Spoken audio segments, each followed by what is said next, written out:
couple of months ago, I was alerted to the possibility of a club that was willing to put on this particular session on basic parliamentary procedure as part of club officer training. That club was Bob Lyman Toastmasters Club, a club that was chartered in 1957. You can tell that it's chartered at least that early because it only has 3 digits in its club number, 666. We are really happy to have 3 people from that club doing the presentations tonight. It's interesting to note that between those 3 people, we have almost 100 years of time in Toastmasters. 100 years. So I'll introduce them. Could you please put just myself and those 3 in the screen, Patty?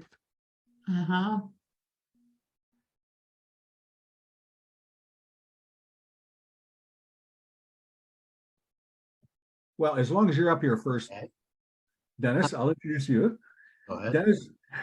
Dennis Osborne is the Secretary Treasurer of Bob Lyman Toastmasters. His educational achievements in Toastmasters are ACS and CL.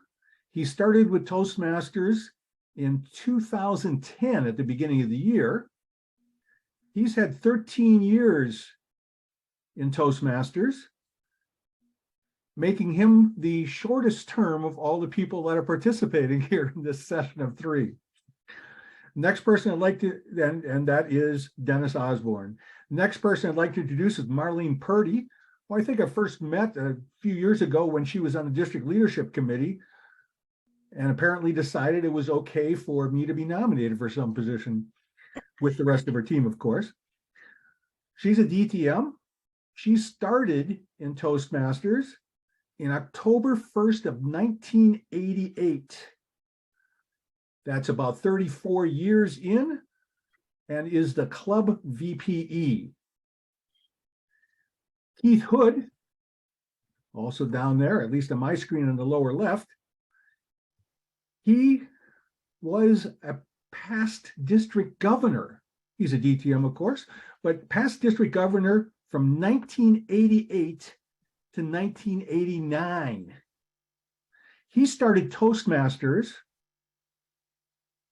when I was still in the beginning of my college career in January 1st, approximately of 1974. And if I remember our discussions right, Keith and his father actually started this club. Is that correct, Keith? Well, the Bob Lyman Club. Oh, Lyman, I'm sorry I pronounced it wrong. Yeah, the Bob Lyman Club was started by Philo Farnsworth of ITT, International Telegraph and Telephone Company, back in 1957, and he was an inventor, one of the inventors of the television cathode ray tube, and was quite an inventor, and there's a lot of accolades about him.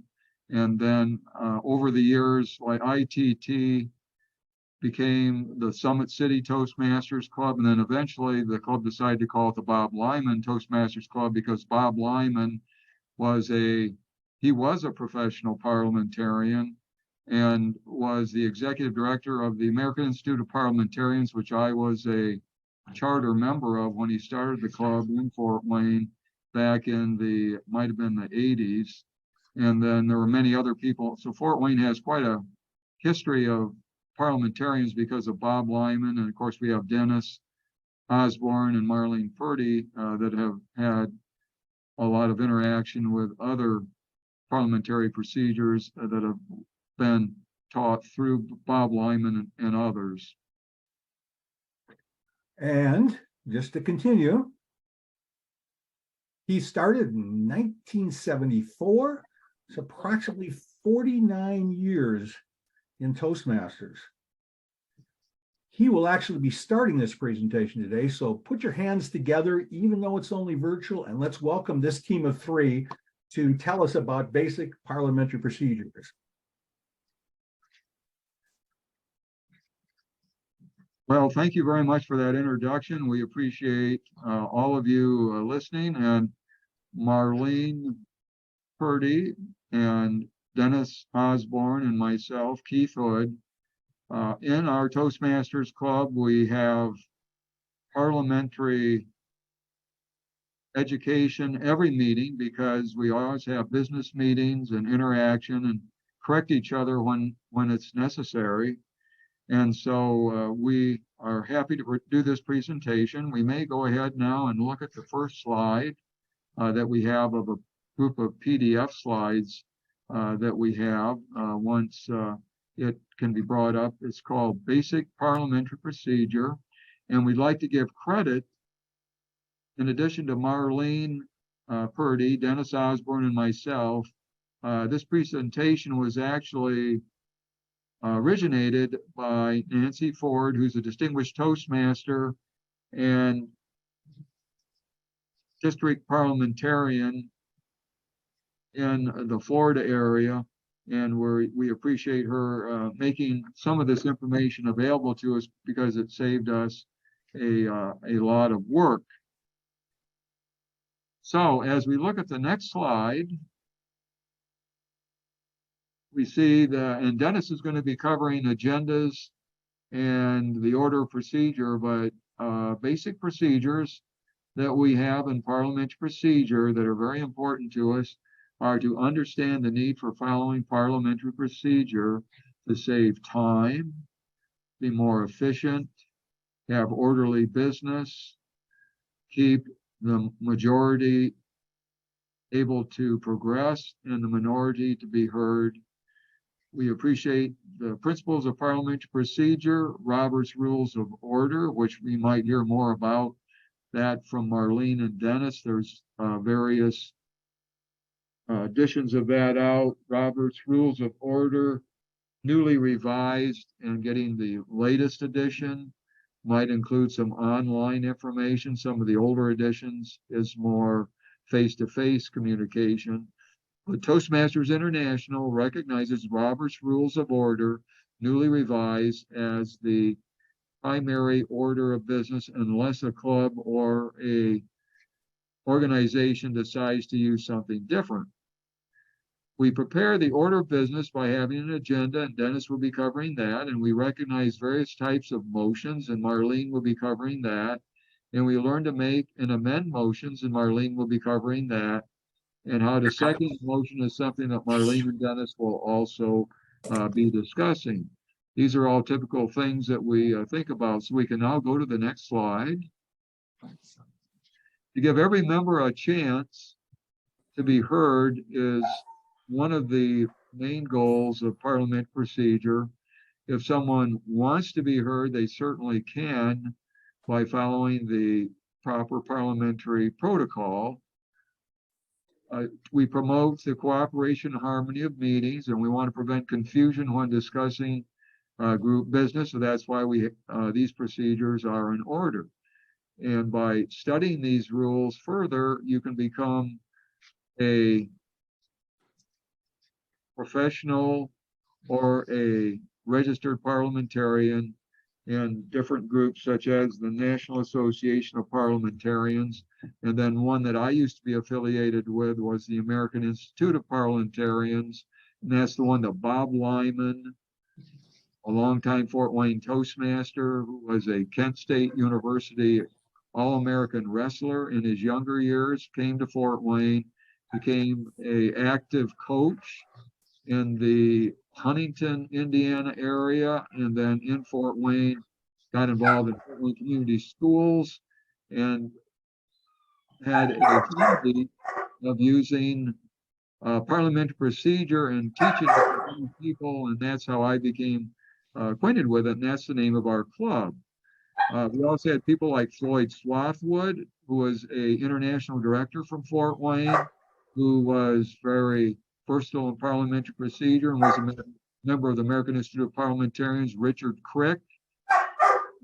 Both Floyd Swathwood and Richard Crick were active in parliamentary procedure, and Richard Crick was, for a long time years ago, a parliamentarian for District 11.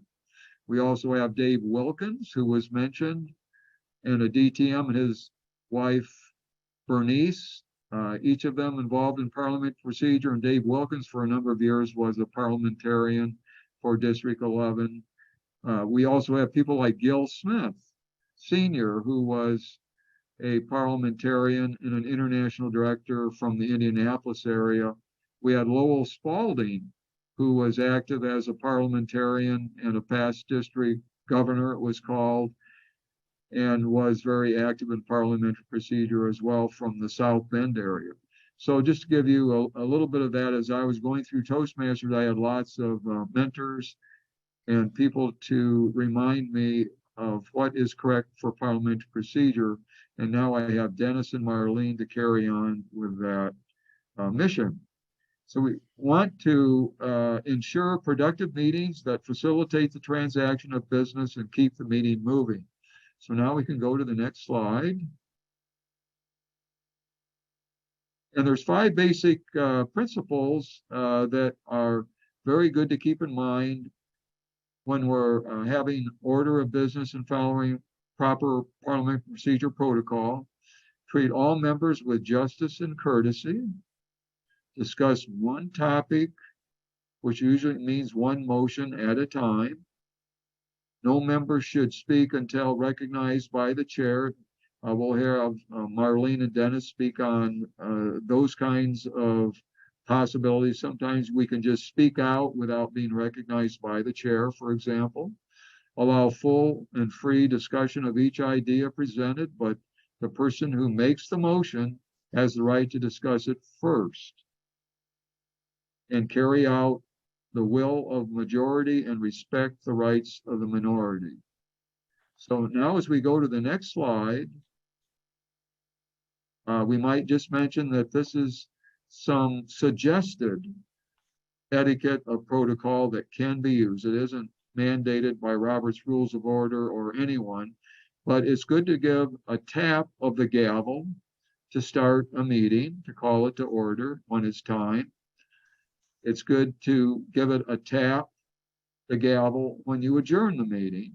That lets people know that the meeting is adjourned. In between that, when motions are passed, sometimes a tap is a wise thing to do to alert everyone that that motion has passed. And then if people get out of order and start not paying attention to prevent chaos and unorganization at the meeting, why a tap or more to get order back at the meeting sometimes is a good etiquette way to restore order at a meeting.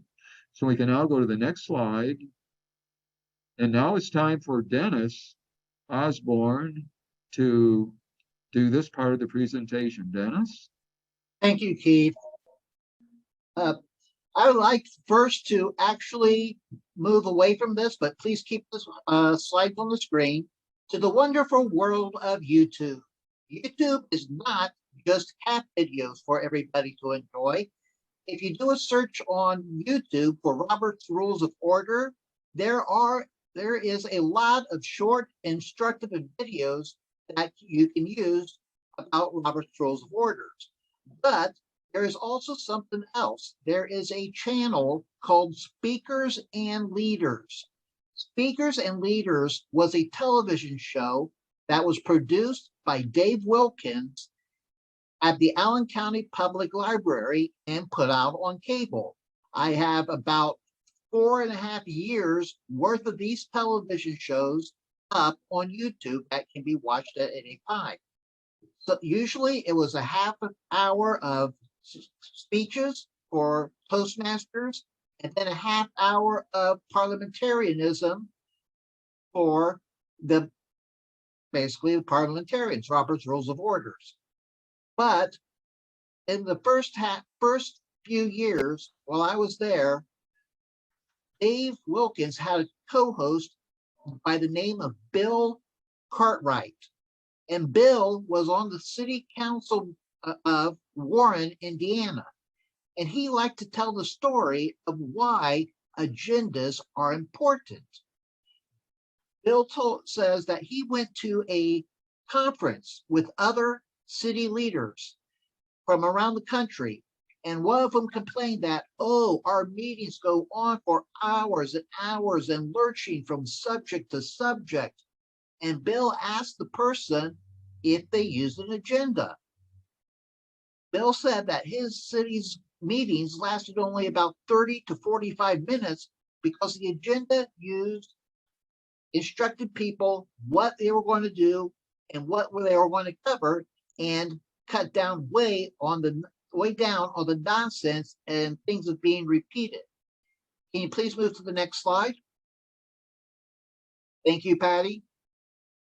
There are certain set things for that should be covered on the agenda.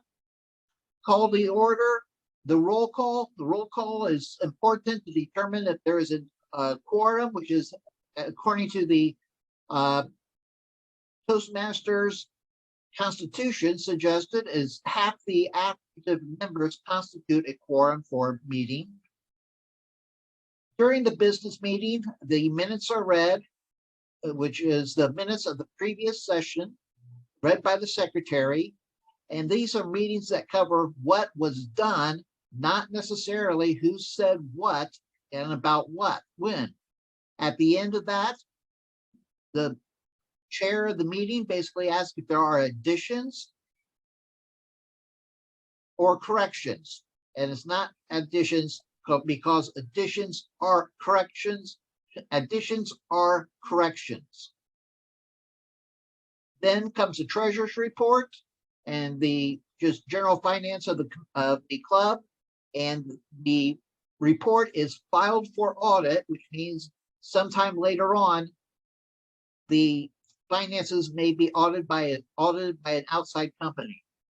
Then comes committee reports. Committees, there are two types. There are standing committees, which continue after with an ongoing basis, and ad hoc committees, which do one thing and then fall out of existence once that one thing is done. Now, after committee reports, there's unfinished business. If there's business from the previous meeting, if there's open motions, then they are taking care of this section. And that is followed by any new business where people can make new motions about things that the club could do. Then the meeting is adjourned. Basically a quick, orderly progression of the club meetings of the club. Now, it is, some people say that the president makes the agenda or sets the agenda. That is not really true, because at the beginning of the business meeting, the agenda is approved by the people that are there, and they can add things as they see fit to be added to the agenda if things are to be covered, if things are not currently on the current agenda. And that completes that slide. Can you move to the next one, please? And at this point, I would like to turn the proceedings over to Marlene Purdy, who will cover what is a motion.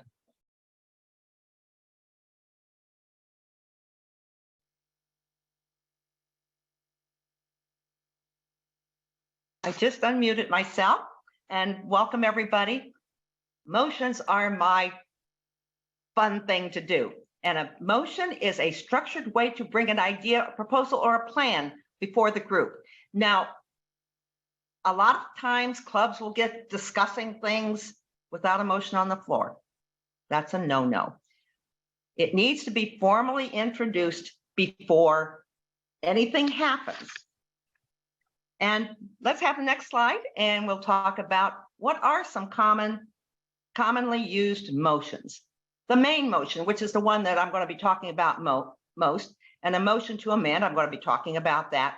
Call for the question, which means a motion actually to stop the discussion and bring a motion to a vote.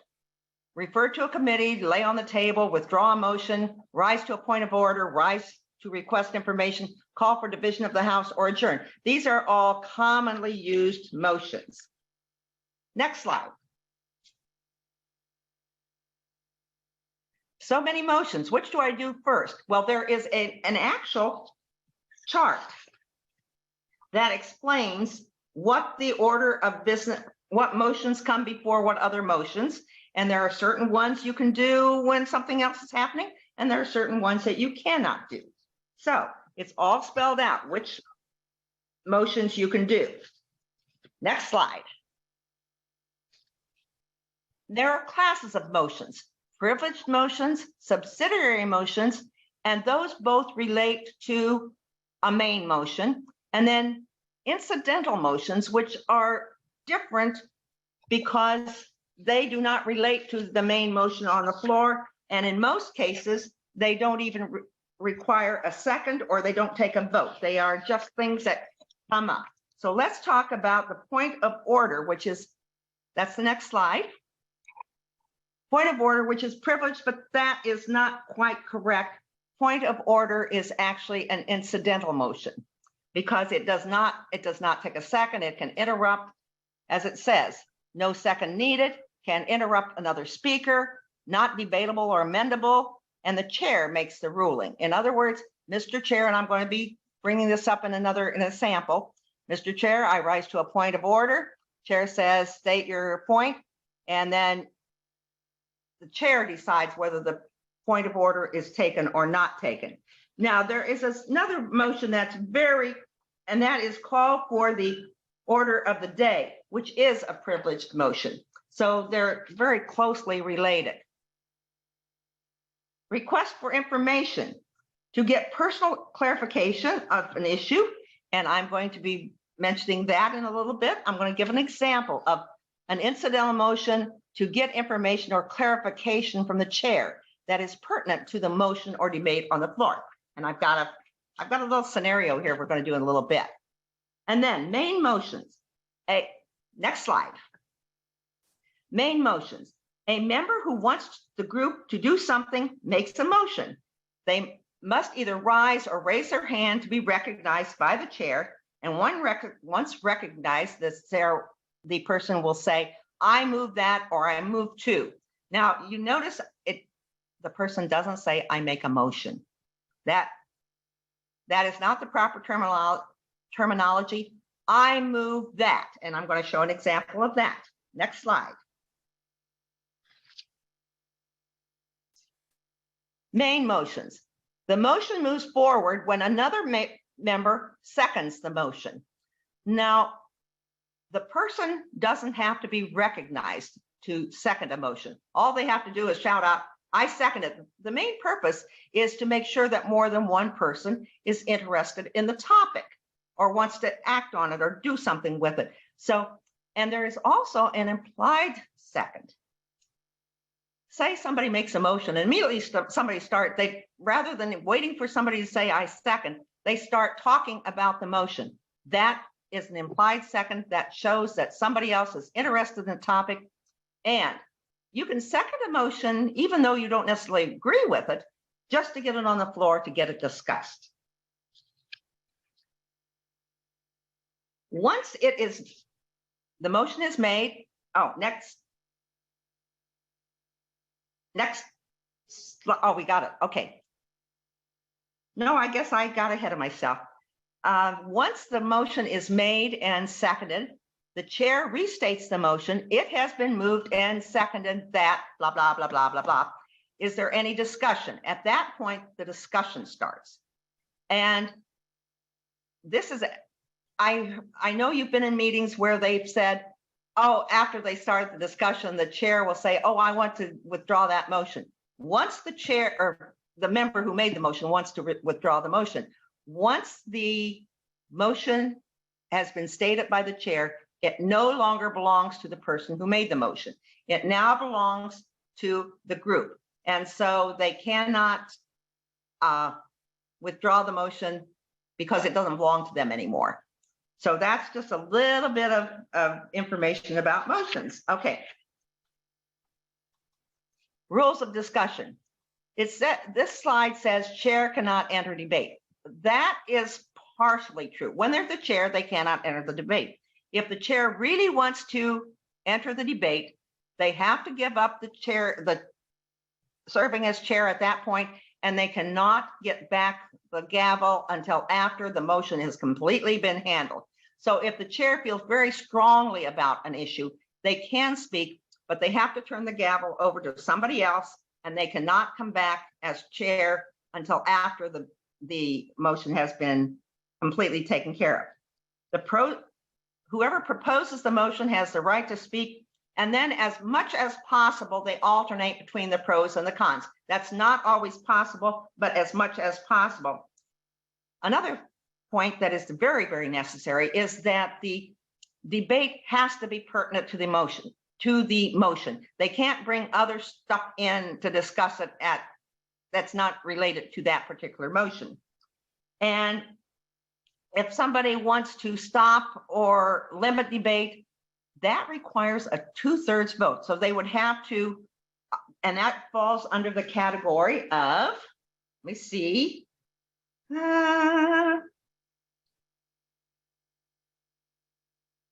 Limit or extend the time of debate. It's a subsidiary motion. It does require a second. You cannot interrupt the speaker for it. It does require a second. It is not amendable. I do not believe, yes, it is amendable and it is debatable, but it requires a 2/3 majority to pass. So that's some of the limits there. Now we're moving along with the motion. Ending debate. To end debate, if the chair will say, if there's any further debate, the motion, if there's no further debate, the motion is, and they'll restate it, and are you ready for the question, which means, are you ready to vote? And then they ask for all those in favor, say aye.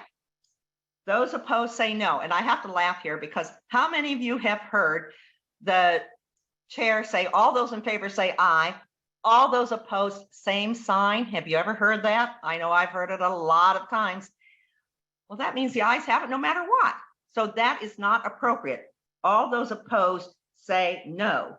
And then they will announce the results of the vote, and the motion is either carried or it is lost. No multitasking. And that is, before another motion can be made, a motion that is seconded must either be voted on, amended, or tabled. And there can only have one motion at a time. And then, now we're going to talk about subsidiary motions. And those are motions that relate directly to the motion at hand. They assist in treating or disposing of a main motion. All require a second. And to lay on the table, or that means a lot of times laying on the table means the motion is just gone forever. To call, Marlene, yes, may I interrupt? yes, To I lay, yep. will anytime. Lay on the table is one of the widely misused procedures in Robert's Rules of Order. People will use to lay on the table to basically dispose of the motion. When reality, laying on the motion basically means setting it aside temporarily so that something else can take precedence over it. At a later time, that motion that they want to get rid of can be picked up from the table, and a discussion of it would continue at that time. Please continue, Marlene. Okay. And then some of these take anything that limits the rights of the members, usually requires a 2/3 vote rather than a simple majority. Another one is to postpone to a definite time, to refer to a committee, to amend, or to postpone indefinitely. Those are all considered subsidiary motions. Now, amending a motion must be germane to the main motion. It adds or subtracts from the motion. It can either insert inside the motion, it can add to the end, it can strike out and insert, and substitute a paragraph. A motion to amend must be seconded. Again, a person does not have to be recognized to second a motion. And by the way, this is an interesting, I'm secretary for a number of organizations. And one of the things that I learned early on, and that is in the minutes, you do not record whoever does seconds. You just say, so-and-so moved and it was seconded to da-da-da-da-da-da, and then the results of that. amending a motion. Okay, we're ready to move along. Debating amendment. Once an amendment is seconded, the debate moves to discussion of the amendment only, not of the whole motion. Debate on the amendment proceeds as the main motion, as for the main motion, until a vote is taken on the amendment. If the amendment fails, the argument continues on the main motion.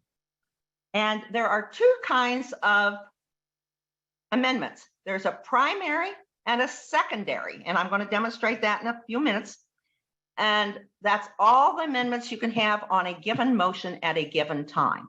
In other words, you can't have an amendment to the amendment to the amendment to the amendment. A primary and a secondary are all that are allowed at a given time. So I think before to end debate and force a vote on a motion, it must be recognized by the chair. You cannot interrupt another speaker. It requires a second. It's not debatable or amendable, but it does require a 2/3 majority vote because actually it requires a 2/3. Yeah, okay. And Mr. Chair, I move or call for the previous question. That means we're just trying to stop debate on it and not any further. Okay. Arlene, if I may interrupt, Yeah. one bit of confusion about calling the previous question to end the debate. A lot of people will actually think that you are voting on the motion that they want to stop. The chair needs to make clear to the body that they are just simply voting on whether to stop or not, that they are not voting on the motion before them. There is confusion when people call previous question that people think that they are voting for the motion and not simply the stopping of the debate. Marlene? Thank you, Dennis, because that is very important, because you actually have to vote to stop debate, because if the people want to keep discussing it and they vote no on calling for the question, then the debate continues. So I'm going to do a little sample here. John, it's in the meeting, in new business. I move that we cover the cost of the meals for all members attending our next meeting. It's seconded, and the chair states the motion, and they've been discussing it, and Mary pipes up, point of order, and you don't need to be recognized. You can interrupt, point of order. When it talks about the meal, covering the meal, does that mean it also covers all the alcohol or the wine or people are going to order? Well, the chair clarifies that well, if that's part of the meal, I guess it would. At that point, Mary says, I move to amend the motion to change the word meal to food for the next meeting. And somebody seconds that, and they discuss it. And then all of a sudden, somebody's got the thinking, well, I order a salad and somebody might be ordering a steak. Do I want the club to pay for all that? Mr. Chairman, and Sally is recognized. Sally says, I move to amend the amendment to add with a limit of $20. And somebody seconds that. So they start discussing that. And now we've got a primary and a secondary amendment on the floor.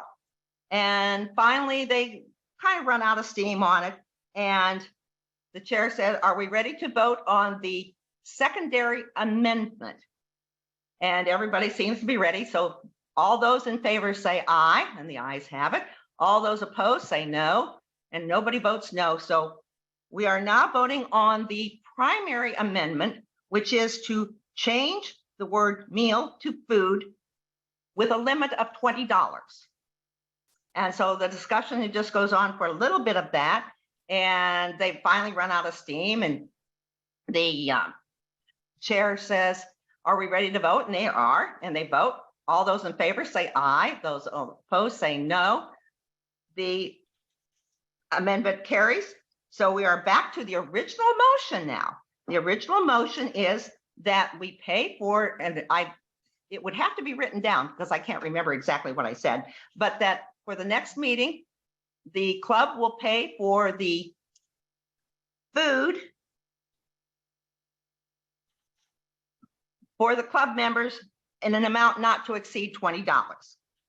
And they discuss this, and it gets kind of heated a little bit.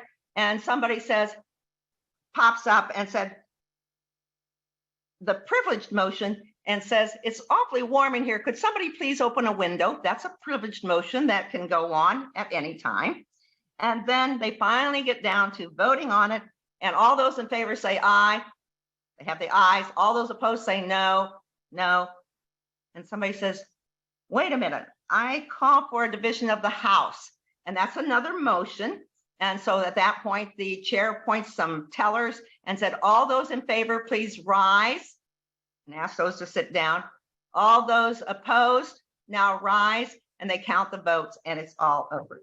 That is a sample of how you handle motions. Take it away, next person.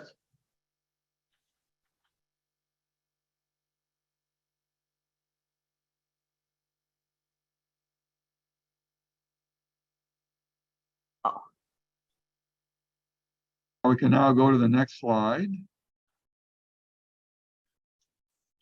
This is oh, go ahead, Marlene. This is a review of all the motions. Would you like you and Dennis comment on this? Okay, I would just go ahead, Marlene. I would just say everybody needs to have a copy of that, because you can't read it on here, but it's very, very definitive, and it tells which motions fall under. That's what I used for my script. Dennis, do you have anything to add? Yes, one final step of making a motion.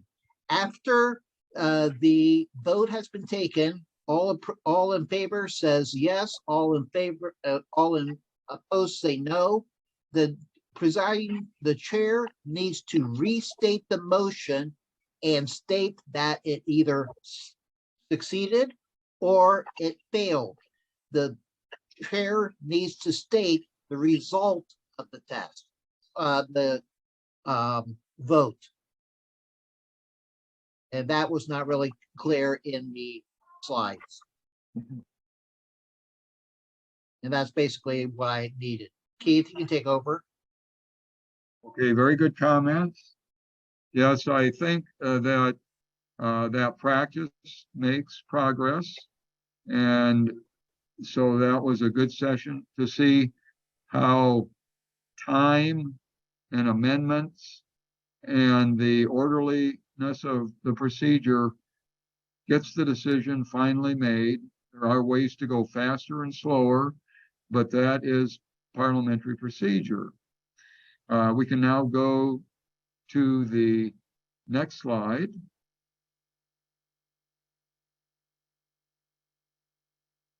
And so everybody participates, and when we're finished, hopefully everybody is satisfied, even though the minority is heard, the majority rules, and then that is the decision that is made. That report that we saw had all the proper corrections in it. We did have a situation where we had one motion as a privileged motion. It was just a typo on the slide. It actually is an incidental motion that Marlene pointed out. So now we can go on now to the club constitution, if that's available, to take a brief look at the club constitution, which is a document that was recently revised by Toastmasters International on October 2022, and this is the publication. This is available online for anyone to look at. There's no cost to look at it online. Let's just start to page through the document and take a quick look at it. It's about 21 pages.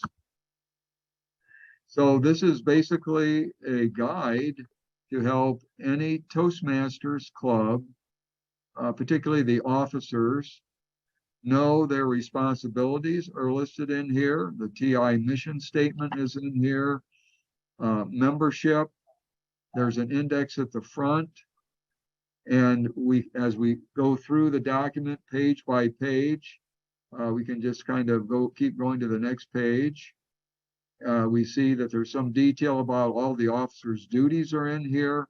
And there's also information in here about the Robert's Rules of Order being the order of business and how to do an agenda and so on. As we start to page into the document itself, we see that we have the club has the opportunity to use this guide as their club constitution or to make minor changes to it if necessary.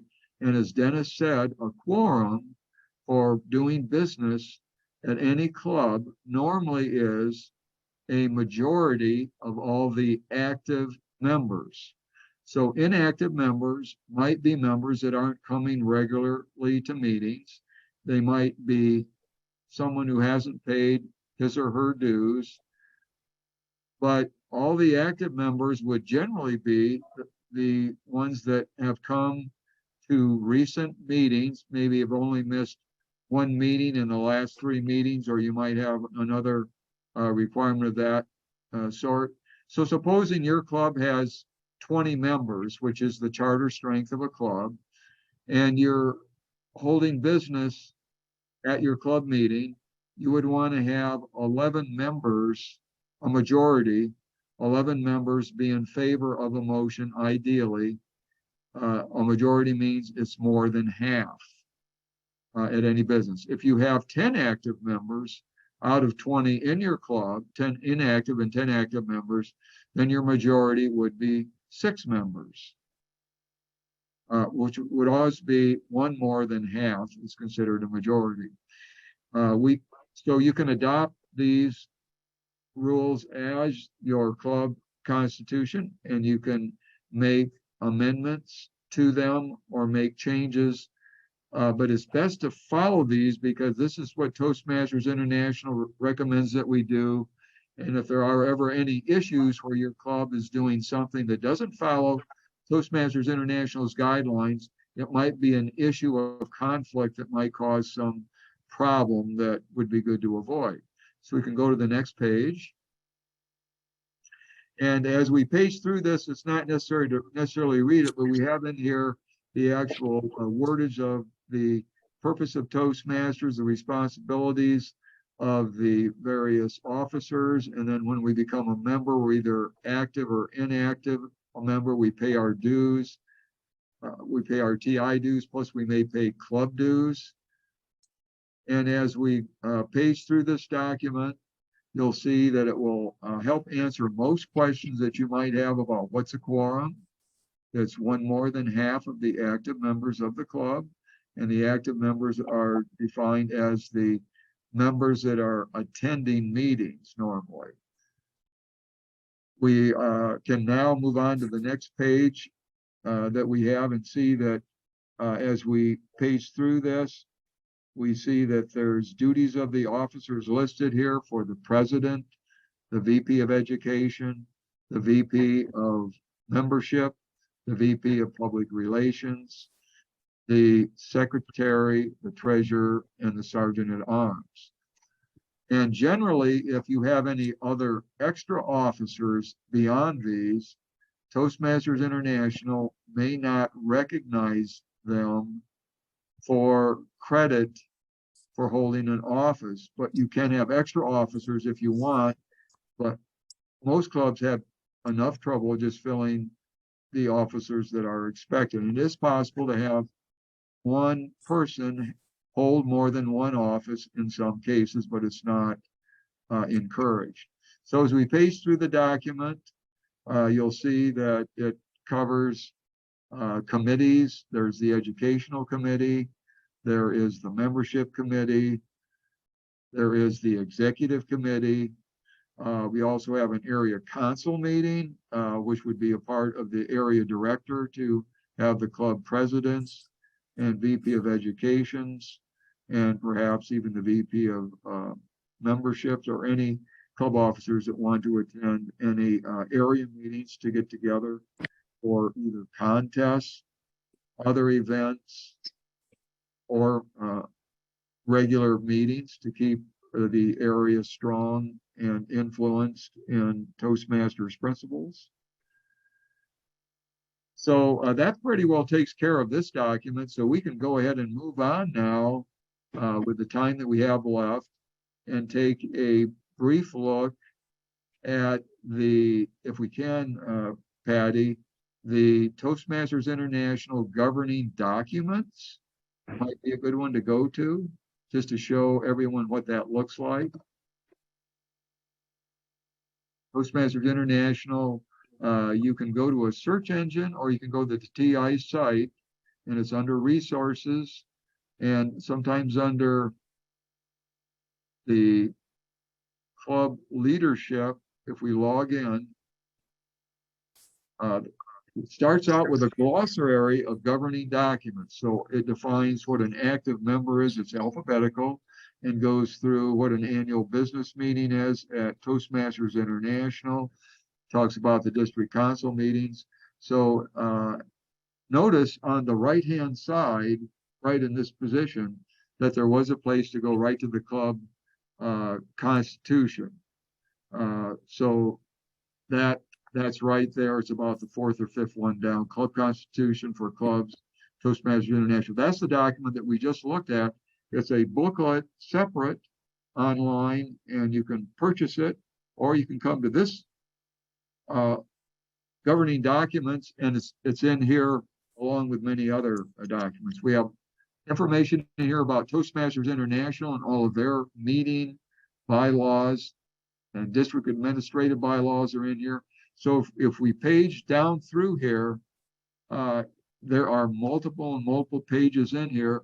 It eventually talks about online voting, proxies, and it also discusses who can vote at district council meetings. The VP of Education and the presidents of the club each have one vote.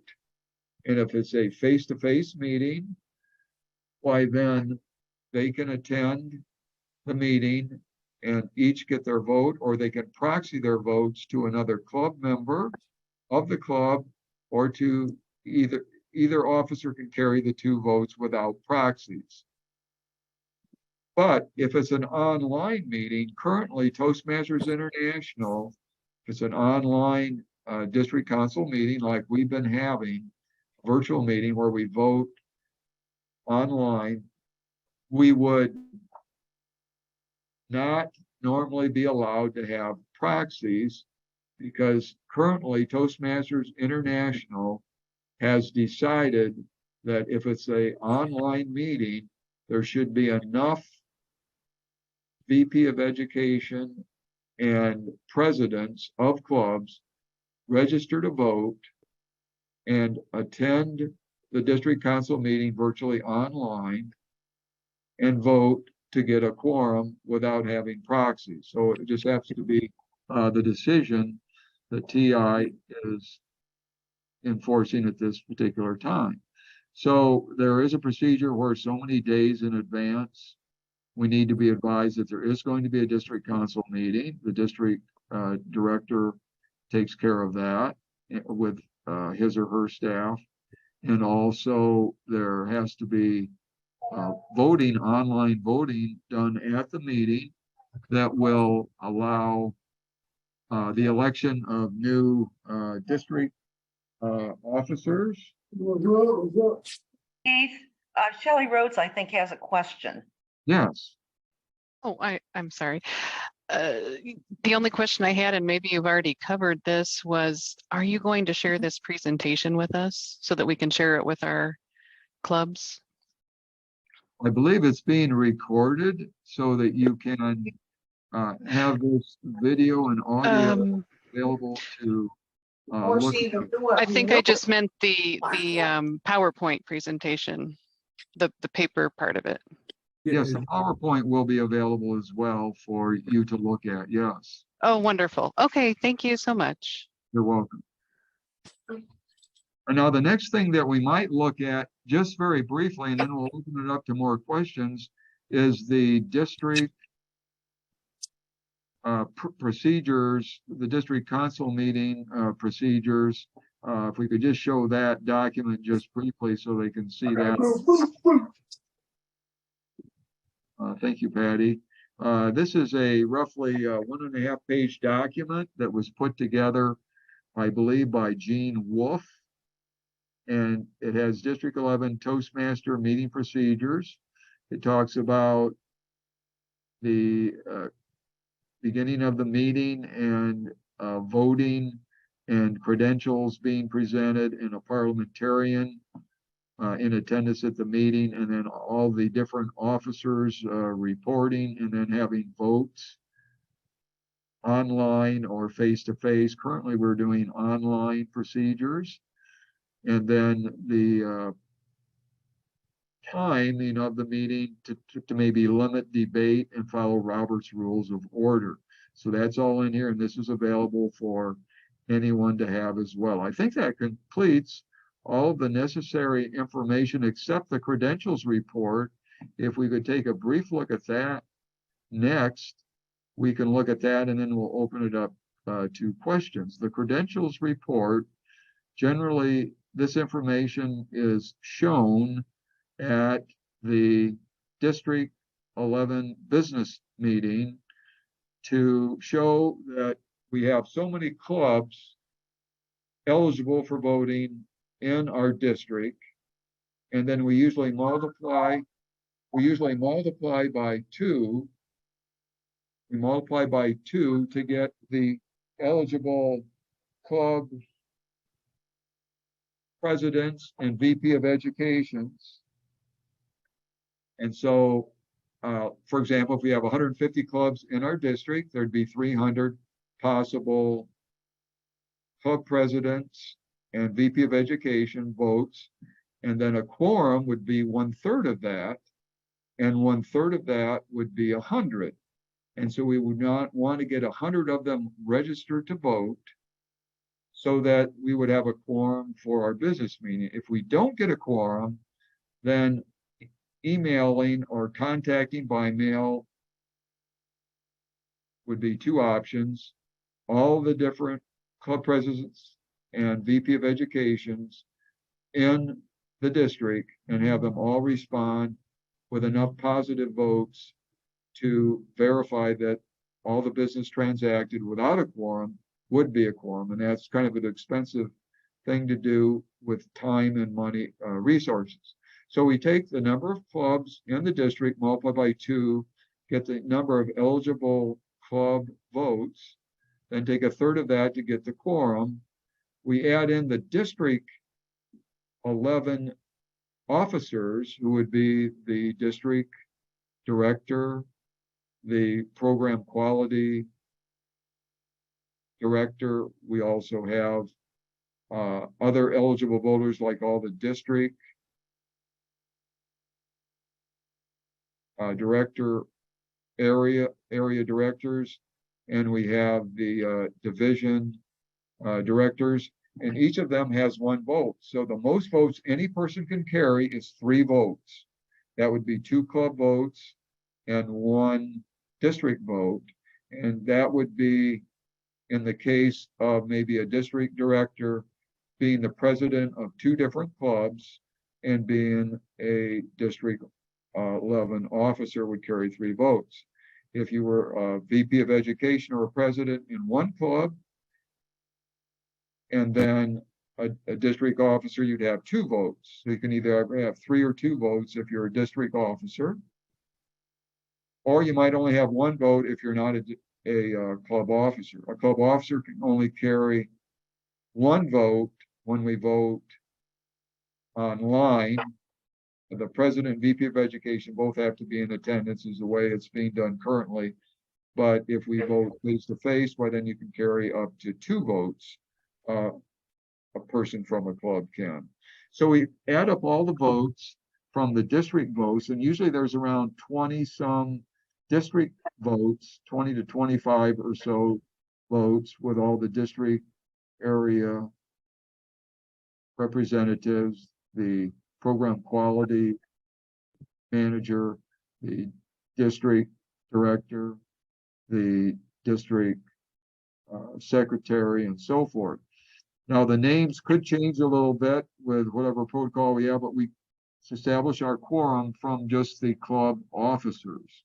because the clubs need to be represented. We add those all in and we get a total number of votes that are possible according to the registered voters from either the online or the face-to-face credentials. And then we then determine a simple majority is one more than that, and then a 2/3 would be 2/3 of that, and that would be under ideal conditions that everyone who registered to vote would vote. And then that would follow the parliamentary voting requirements where we talked about majorities and 2/3. Keith, there is one correction to that. The simple majority of votes not issued but returned, and 2/3 the number of votes returned. So this has to be recalculated on each vote because abstentions are not counted as no votes according to Robert's Rules of Order. So a simple majority would be the half of the ballots returned plus one would be a simple majority, and 2/3 of the ballots returned would be when 2/3 is requirement. In other words, abstentions are not counted. So if there are, say, 100 ballots, let's just use for round figures, 100 ballots submitted or issued, but only 75 returned their ballots, then the simple majority and the 2/3 majority are recalculated on the 75 ballots. Yes, if I may speak, that is correct. What this report is showing is the registered votes that were issued and what a majority and a 2/3 vote is. And Marlene is correct. She's saying that when people vote, you sometimes get people who abstain or don't vote, and then the majority and the 2/3 vote will change. So that always has to be considered, but this is just the registered voters here that we're talking about. So thank you, Marlene. That's a good point. Well, with that, we can open up for questions if there's time, or I know the time is getting close, so whatever the time clock allows, we can entertain any questions that might be available. If you have a question, please raise your hand in the reactions button. You will click on that and then you will see a hand to raise, and then we'll know that you have a question.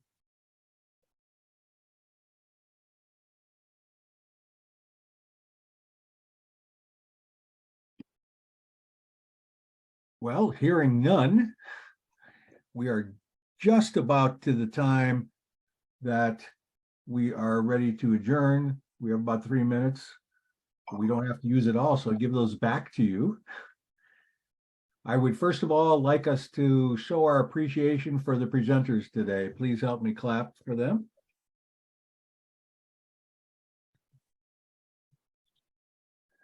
And those of you know that this is the last presentation for club officer training for this session of club officer trainings. Some questions have been asked about. I see some, Rick, we do have some questions. I'd like to recognize LaDonna Hacker. Can you please unmute yourself? No, I was clapping. I wasn't raising my hand. Oh, okay. I'm sorry. Okay, I just want to mention when you want to find information that is associated with this, you go to the District 11 website and you click on Toastmasters Leadership Institute for 2022. And as you page down there, you'll find a section for every single training we've had so far. And there's a button on there that you can use to get directly to either the YouTube copies of these, or you get right to the what I call the ancillary materials, the PPT, the additional documents that are seen here. Those will all be filed usually within 2 days of the end of the session. So in a couple of days, just go out to the District 11 website and you'll find that. You will also, when you leave here, you will be automatically sent a survey. These surveys help us to do better next year and next time around. They'll be sent to you automatically. Don't ignore them. Just fill them out and send them back in so we can use that information of your impressions to do better next time. With that, thank you, everybody.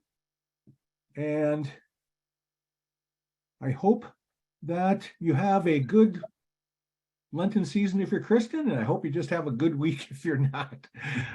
Have a good weekend, everybody.